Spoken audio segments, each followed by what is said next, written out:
What's up everybody, Liv here. Welcome back to the channel and thank you for joining me. So today we're going to get into the Beretta APX1 and I would first like to thank Brownells for sending this over. Listen, if you don't know who Brownells is, they are an online website where you can purchase firearms, accessories, parts. Listen, they're your one-stop shop for all things 2A. All right, so check them out if you haven't already. So Brownells, thank you for sending this over. All right, before we get into more specifically how this firearm perform, I have a fan going because the AC is too loud, and so if you hear a little noise in the background, that's what that's about. All right, so it's hot out here and this is how we gotta roll. All right, now for those who are new, when I do a review, I just give you the overall synopsis of my experience with the firearm. If you want to get into all the granular details and all the specific intricacies of the firearm, then I encourage you to go visit Brownells. I encourage you to pull up other websites and get your information that way. Do some research on your own. But for here and for this moment, I just give you a synopsis of my experience with the firearm. All right? So without further ado, let's get into it.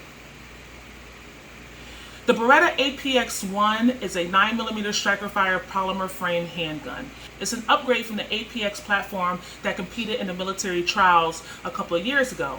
It has a chassis system much like the 6-hour P320 series that allows you to change out the frame. You can get FDE, OD green, and gray. The barrel length is 4.25 inches long.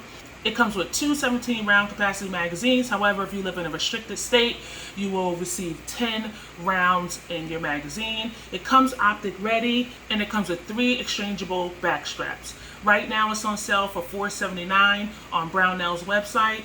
So Brownells, thank you for sending this over. All right, so let's get into it. This is the Beretta APX1. It is unloaded. I have 2 other firearms that I might compare it to, and those firearms are unloaded as well. Okay, so overall, you know what? Before we do it overall, let me just do the pros. So number one, the Beretta APX1 is well built. It's a well-built firearm. It has the Beretta name behind it.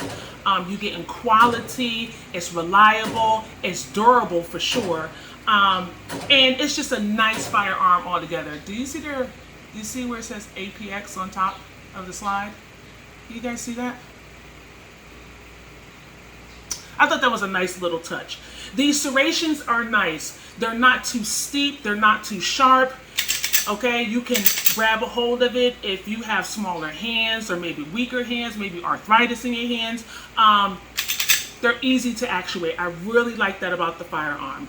The sights are, what is this, blacked out with the serrations. You guys know I like that. And then it has a white dot in the front. I like that I'm able to focus on the white dot in the front and not have a lot of busyness going on in the back. It is optic ready, okay? So, you know, your Trijicons, Leopolds, all that good stuff you can put on here, and we'll get into a little bit more about this in a second. It has ambi slide stops, okay, or release, slide release, however you want to say it. It comes with 3 interchangeable back straps. It comes with the medium on here, and typically the medium works for me, but I changed it out to the large and it works really well. I love that it has texture up here on the frame. Some firearms negate putting that up there, and so it kind of slides around in your hand, but overall it has really good grip. I like the texture in the back as well as the front, okay? And if you notice, it has a really nice double undercut. It's an undercut right here between the grip and the trigger guard, and then there's an undercut again underneath the trigger guard that allows you to really get high on this pistol. And of course, it has a pretty low bore axis, so it actually shoots very well. The recoil management is very good. It's very controllable on this firearm, and surprisingly, it was very accurate. Not to say that I shouldn't say that I'm surprised that it's accurate. I think what I'm saying is that I haven't really shot a Beretta striker fire before. And so I was used to shooting like my Glocks, again, empty, and my M&Ps. And so I got used to the ergonomics on this, and it felt really good. So when I shot this, I was surprised that it felt so good. And this is full size, those are compact size. So what else? The magazine button is reversible. And I like that if you look at the bottom of the magazine, it has a little bit of lip on it right here where you can get some texture and control that recoil. It also has a way where you can strip the magazine out if you need to, if it ever gets stuck. Okay, you can just strip it out. And speaking of the magazine, it has really nice bluing. I don't know if you can see it on here. Some really nice bluing. It's a very well made magazine. Very well made. It pops out. I didn't struggle with it at all. Again, this firearm is well built. I mean, it's a monster. And that says a lot about Beretta. Okay? Let's get into the trigger. Again, unload it, but let me just take the magazine out. Okay? The trigger doesn't have a lot of take up. All right? You get to the wall. All right? Very tactile. Reset. Now, when I first played around with the trigger, I was like, it's okay. You know, I was like, it's okay. But when I shot it, it actually felt better shooting than it did for me just kind of playing around with it and kind of getting a feel for it. I'll show you again. Here we go. Take up, and of course you have your safety lever here. But here we go, take up, wall. All right. Feels pretty good, pretty crisp. Reset. All right. So not bad. I didn't test the pull weight and all that. Like I said, I don't really get into all that, so you'll have to go do your own research when it comes to that. Now, some negatives. Not a lot. Not a lot. The biggest negative I have is the width of the slide. So here's my M&P compact. It'll be the same thing if it was a full size. But let me just show you the width. Again, unload it. All right.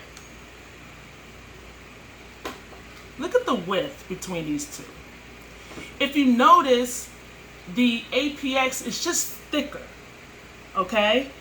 And on the M&P as well as the Glock. I'll show it to you with the Glock. This is the Glock 19. This is just thicker. And even with the Glock, you see how it's kind of like rounded off? The M&P is also like rounded off. This has a Cerakote on it, so it might be harder to see. But with the Beretta, it's not. It's not rounded off. It's pretty square. I mean, it's rounded in a sense of you know, you can manipulate the slide, but it feels like a block. Kind of like the Glock. Feels like a block like the Glock. But again, it's just thicker. So I think they could have done a better job with taking some of that material off, which probably would have lightened it up a little bit. But it's built like a brick. But I would have liked that to have some material removed from it. The other thing is it's optic ready, but it doesn't come with a slide plate. So if you order the Glock MOS, as you guys know, it comes with multiple plates. If you order the M&P 9 compact, this is the first version, but if you order the updated version with the optic cut, it comes with optic plates. So listen, either come with an optic plate or add another magazine. That's my only gripe, okay? Just because you have to order it and then, you know, whatever you order, say you want to change the plate out, say for, you know how sometimes we swap different optics and we want to change stuff around, then it becomes a burden because now you got to go back, order a different optic plate, and it just would be simple if it came with different optic plate options or another magazine. But overall, listen, let me add this before I go because I want to be very honest. If you are a new shooter or an inexperienced shooter, I have to be careful because my braces. This is a wonderful option. It's a wonderful option even if you know how to shoot, okay? It's a wonderful option if you are a Beretta fan. It's a wonderful option. I'm just used to the shootability of the MMP and the Glock and the CZs that for a minute it took me a second to really get used to shooting this. And it shot really low for me. You know me.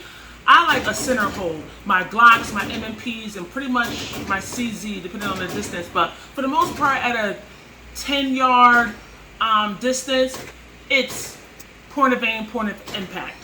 The Beretta is more of a 12 o'clock hold. When I shot it, it was shooting very low in the beginning. I was like, wait, where are my shots going? It was going super low.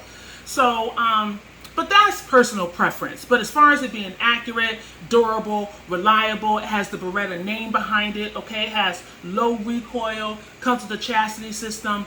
It's a fine, fine firearm, okay? Especially if you're inexperienced or you're a new shooter.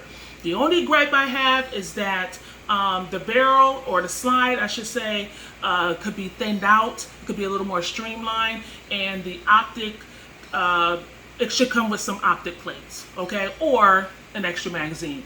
Outside of that, listen, Beretta did a really good job with this. It looks really good. I like it. And so I encourage you to go on to Brownells, check them out, see, you know, what you like. Even if you don't pick up this, there's some other options up there that you may enjoy. So Brownells, thank you so much for sending this over. Listen, I hope you guys enjoyed the review. And thank you guys for watching. I hope you're doing well, treating one another with kindness. And I'll see you in the next video. Thanks. Peace.